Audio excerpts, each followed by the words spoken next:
no, no, no, no, no. No, no, no, no, no, no, no, no. Say one. Yeah? Yep. One. Okay.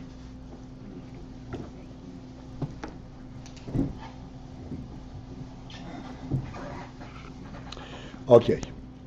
So we spent enormous amount of time to get some kind of a handle on the principle of Shefa versus Oir. Oir is Ha'ora, and Shefa is an Dover Atzmi. It's an Etzem, it's part of the Etzem. Now, before we go on, let us focus in another phase, another aspect in the distinction between Shefa and Oir.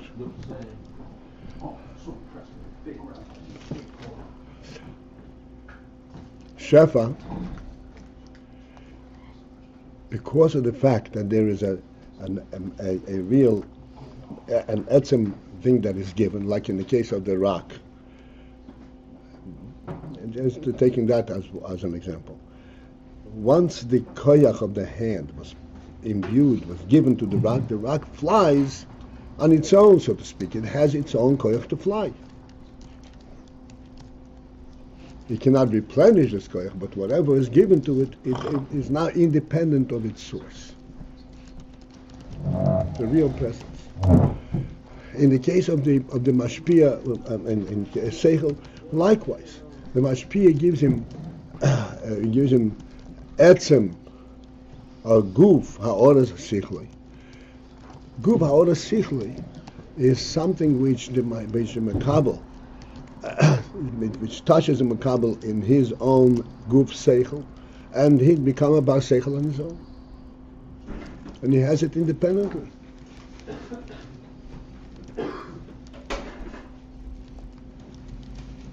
Like it's pointed out that, like in the Tanya, for example, there is hardly any references as to where this particular principle, this particular idea, has been taken from.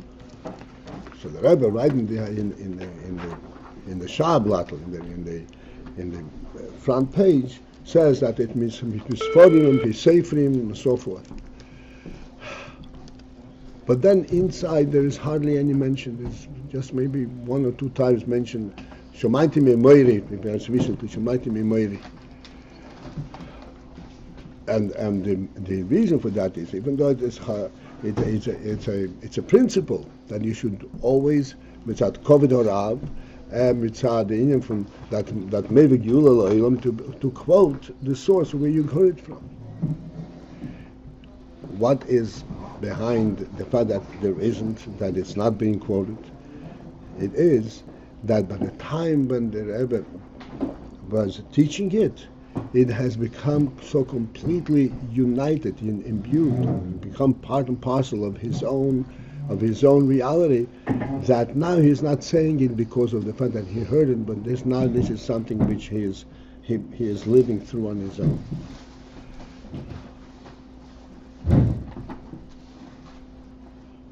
As long as it is not fully his own, so to speak, as long as he has not taken it all the way back to his own essence, to his own source of seichel, then he is bound to quote it from his Rebbe. Because the quote from his Rebbe assists him, gives him a basis, an additional strength to the seichel. This is how it is in Shefa, in Shefa, in all aspects of Shefa. There is a real presence, and becomes independent on its own. Oir is a ha'ora levad. Oir is not a real presence. The whole presence of the oir is totally dependent on the fact that the source from which it comes is present.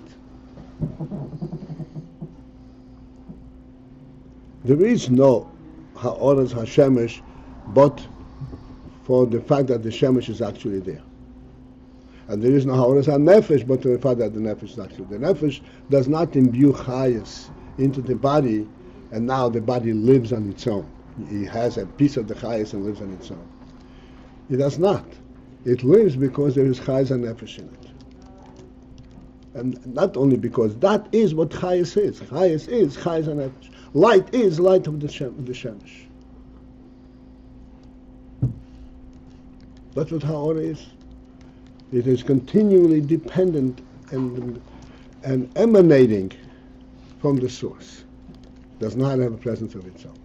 Now we continue further.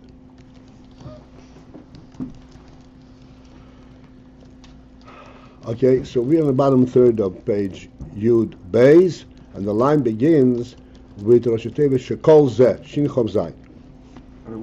Why do we say that the Chayas and Nefesh is volitional? Like, because it's not compelled. So because it's like there's like an aspect of free will or something. No. Free will, that is the nefesh in the goof.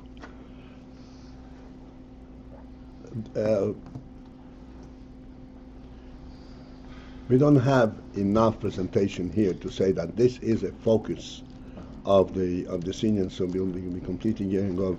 We discuss it sufficiently to just for the purposes of what it is brought down here for, to say that there is no etzem, there is no real entity that is being given. And in the point that we have pointed out now, it is even more dependent. It depends on the nefesh consenting to reveal itself. Doesn't have a presence of its own at all. Okay. והדוגמה מזה יובן באינסוי ברוך הוא. A reflection or something similar of theirs will be able to understand from this as it applies to Oir Insoi Baruch Hu. That the Oir Insoi Shezehu Rag Haor Levat. That the Oir Insoi is only a Haor. Which means this Oir is not an entity unto itself. It's not an entity in the full sense of the word. It is a ha'ara of the etzer.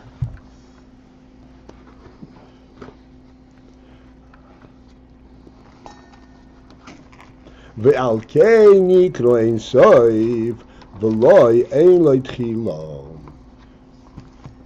For this reason, it's called ein soif v'loi ein lo tchila. Here on page Yud Beis, you have that. Yeah, towards the bottom, a third from the bottom of the page. The line starts with Baruch Hu, Beis Hey. Be'al ken nikra ein soif loy ein l'tchila. This is why it's called ein soif. That's what the original question was. Why is it called ein soif, not ein l'tchila? Because ein l'tchila means that it's a kadmoin, as we discussed then, and a kadmon is superior. Kol kadmon nitzchi, v'lei kol nitzchi kadmon, as we brought down from Pelcharim. So therefore, lo ein l'tchila is denoting, is referring to a much higher element than ein l'soif. So why do we call it ein l'soif, not ein l'tchila? The answer is shaharei yesh l'tchila. Since that in fact yesh l'tchila does have a beginning. V'hainu, and what is the principle that yesh l'tchila? It is bechinas ho'etzem. It is the etzem element shemimenu nimshach ha'oir, from where the oir is coming from. Therefore yesh l'tchila.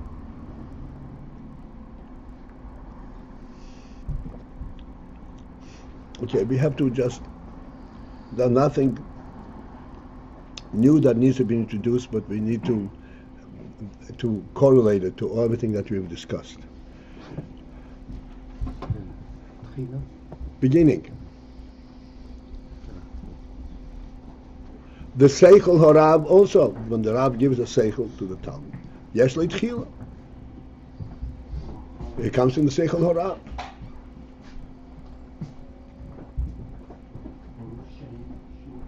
So, what is the fact that it's a Ha'ora? You say no, Yesh Leitchila. It's not Ein Leitchila. So in Hashafa also Yesh Leitchila. What's the difference? How is the fact that it's a Ha'ora an explanation why we say Ein Leitchila, not Ein Leitchila?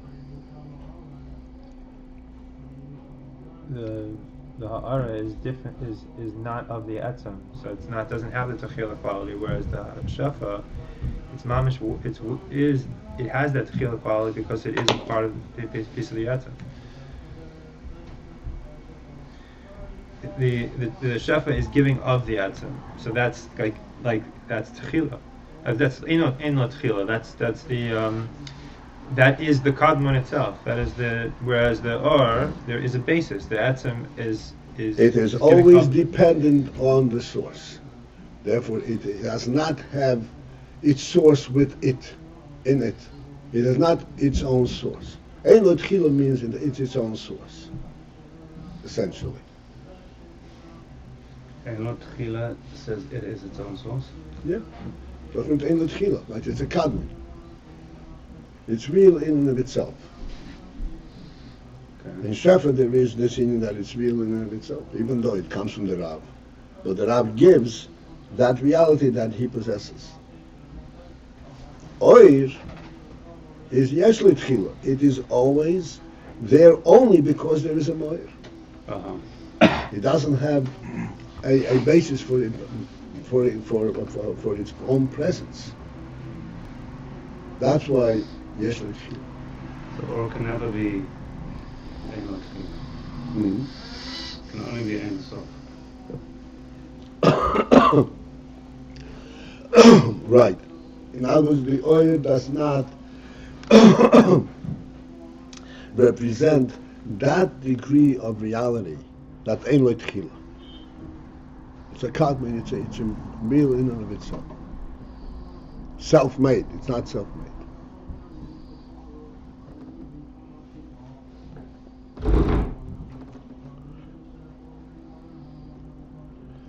And that's with Hainu Bechinas Ho'etz and Shemenu Nimsha Ha'oir. You have to now translate these words correctly. The Bechinas Ho'etz and Shemenu Nimsha Ha'oir for me, not from where the oil came from, but from where the oil is coming from. Again, what? Not where it all came from, but where it's coming from? Mm-hmm.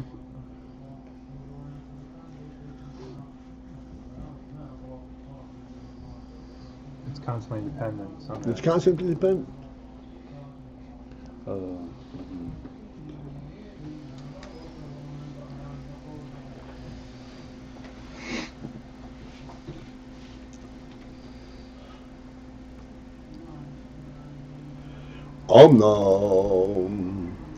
Okay, so this is the, so to speak, the conclusion of that discussion, which was brought in for a purpose. And this here is where we got the purpose. Omnam, however, yesh yisrin ma'ila bo'oir al shefa. There is really a supreme ma'ila in oil over and above shefa.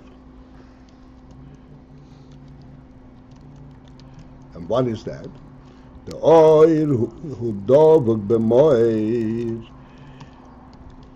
That oil is by definition dovuk b'moir, attached and connected to the source, to the moir, to the luminary.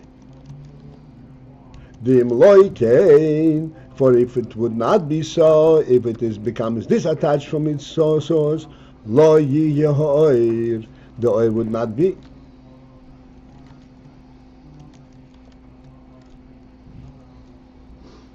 B'shefa, on the other hand, shefa ein b'bchinas dveikus, does not have this element of dveikus, of being continually attached to the source.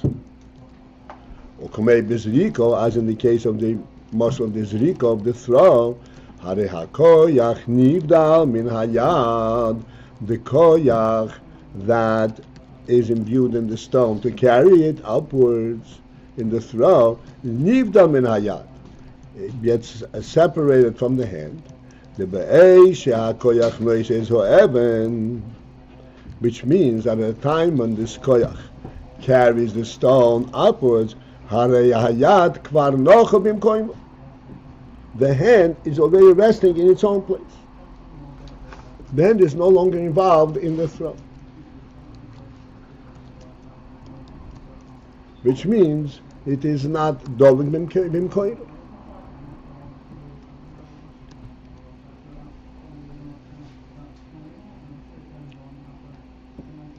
V'chein, and likewise, similarly, b'hashpoaz haseichel, the other mashal that we have of shefa, b'hashpoaz haseichel, when the Rav is mashpia seichel to the Talmud, harei, so there too, kasher ha'hashpo nitfas be'hamekabel, when ultimately the hashpo is absorbed by the mekabel, harei hi nivdelas me'hamashpia, then that hashpah becomes separated from the mashpia. When the makabel ultimately accepts and absorbs this shefa, it becomes something separate. It becomes a mitzias that's part and parcel of his own seichel, and it is completely separated from the mashpia.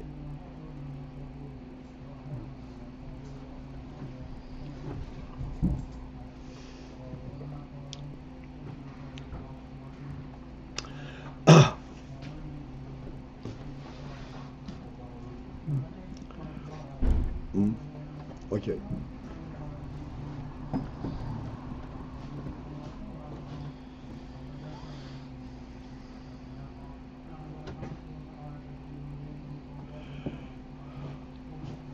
So now we have be going a step deeper. Okay, so in Shefa it becomes separate from the source, and in Oir it is not separate from the source. Initially, this was due to a shortcoming in Oir, because it's not a real Metzias. That's why it cannot be independent. But now we're pointing out that really, as a result, there is a special Maila, a supreme Maila in Oir versus Shefa. In that the oil remains dobuk bimkoir, remains attached to the source, whereas shefa is not attached to the source. Now, let's examine.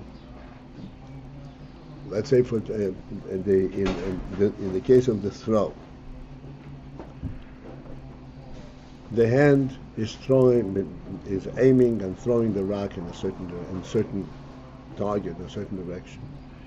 That throw has all the ingredients necessary to carry the rock to its target. Now it flies on its own. So it's a real Metzias.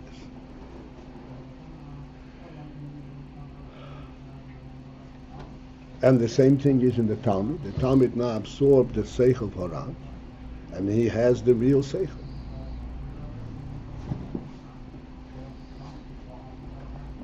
Yet there is a very special value, significance in being attached to the source itself.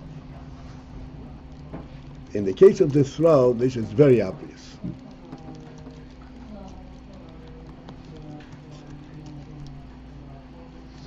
The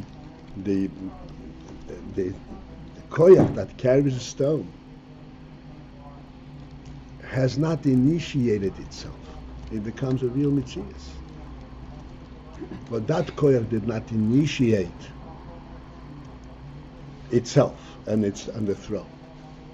The initiation of that came from the thrower, from the hand, and not only from the hand, rotzen and the seichel and the life force in the throat. This is what initiated. It is true that now it has its own parameters, but all it has is its mitzias within these parameters.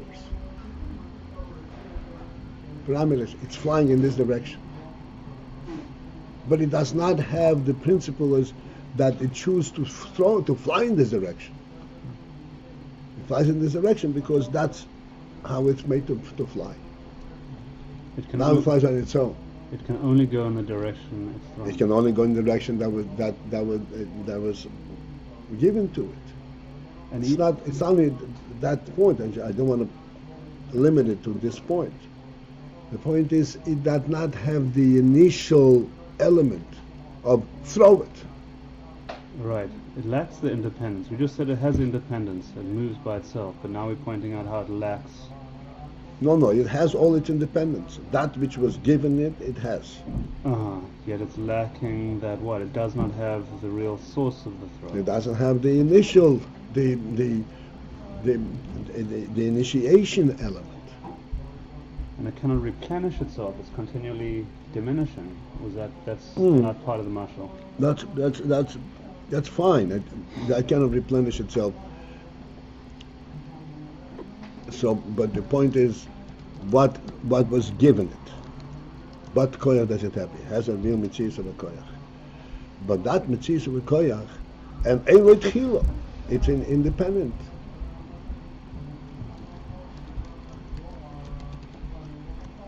But then neither is it connected to the source that created it, that gives it, that makes it possible for it to come into being in the first place.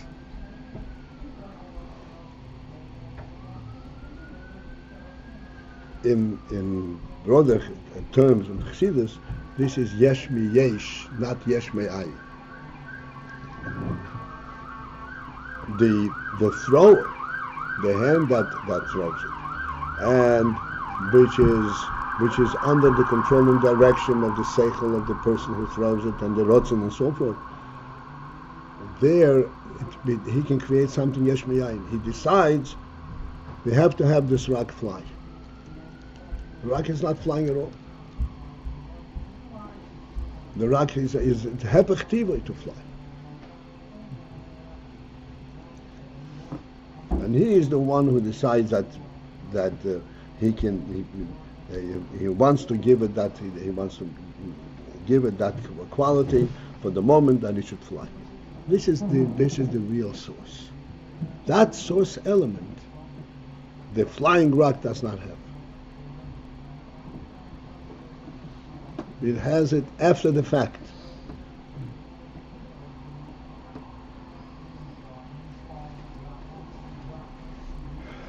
In Oir, even though it is not a real Metzias, then there is this supreme Maila in the fact that it is representative and it's connected to its source. Dovi bim koiri. And this is what's going to be elaborated on for a little bit. And Dovi bim koiri is a phenomenal unit. But actually it is therefore representative not of the oil per se, but of that which creates the oil, which is in a completely different category.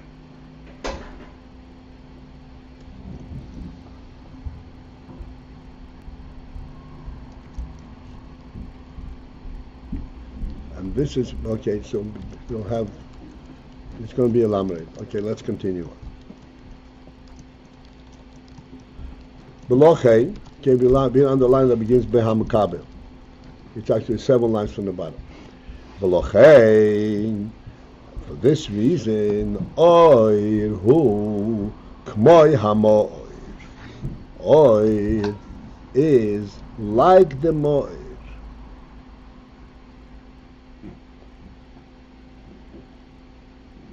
This is a phenomenal statement, and we will still have a chance to discuss it. But what this states is this: we always point out that, for example, Oyer HaShemesh, the sunlight, so functionally, sunlight only enables us to see in the dark, so to speak, to illuminate the darkness of the world. But in reality, and as we discussed it many times, the presence of sunlight represents the presence of the sun itself. And the presence of the sun is a completely different, it's not oil at all. It's etzem hamoir. Oil is a functional element that functions, that you can recognize only in the dark. It's in contrast to darkness, there is oil. Sun is not in contrast to darkness. Sun is etzem behiri. Sun is not in contrast to darkness at all. Sun is a total elimination of darkness, not illumination of darkness. There is no such thing as darkness in the sun. That's a completely different category of light. As we point out all the time, that when sunrise is not just enabling us to see across the street, but it changes the entire atmosphere of the world. It's daytime. It's not darkness illuminated, it's day. This is where we'll really recognize the difference. By Shefa, Ein hahashpo k'voi hamashpia. The hashpo, even though as we said, he's giving him guv ha'ora sichloi, something that really touches the makabel and brings out in the makabel the depth of his own seichel. Nevertheless, in this hashpo, the hashpo is not k'mei hamashpia. It's not like the mashpia.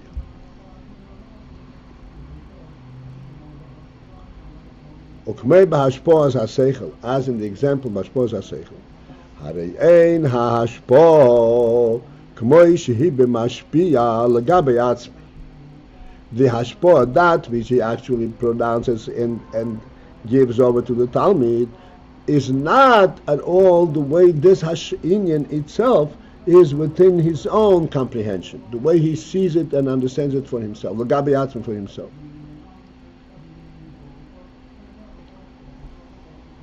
Lefi, because she'ein ha'hashpo b'bchinas dveikus mamash b'hamashpia, because the hashpo is not in true dveikus, unity and connection to the mashpia.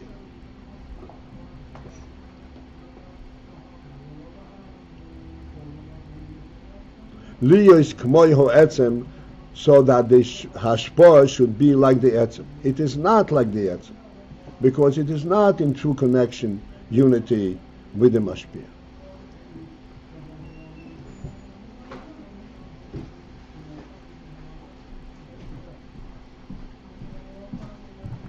So, this is a very rich Indian, and there's much that we can elaborate on and develop it. But the time is short, so just a few words about it. In the mashpia, this seichel is not based on seichel. The seichel is based on the reality of the nefesh, on the rotzen, as we always point out.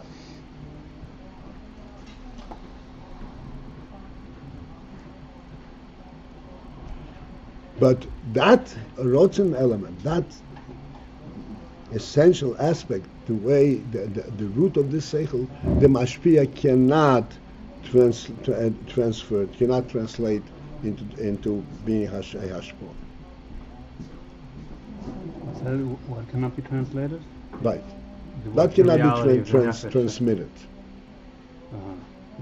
Reality of the That's mashpia. right. That cannot be But transmitted. it doesn't form his own seichel. It is transmitted into his own seichel. That's the source of his own By seichel. him, yes. but Yeah, he because does by not- him, his seichel is connected directly to the source. But that cannot be. By him, his seichel is called Oir HaSeichel.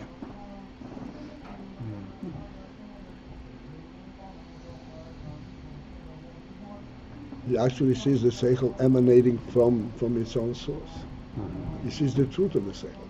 Like he's very briefly, we have to interrupt right now. And like the Gemara says, when Rav was asked a question, he said the halacha and he asked a question, Shosik Rav, and Rav was quiet. He could not answer, he could not justify his statement. Why? Because his statement was not based on seichel. It was based on the truth as he saw it, and you couldn't explain it.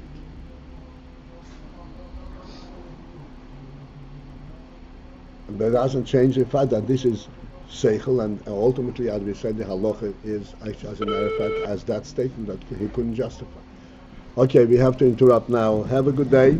We'll reconvene tomorrow morning in Mitzvah.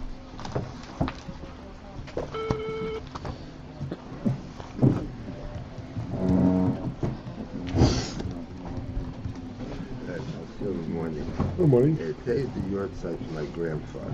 Yeah. And I was telling people at my shiur last night, and one of them said that he heard that you shouldn't say Kaddish on yahrzeit after.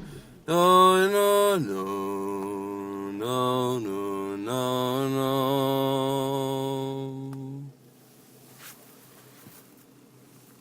Yom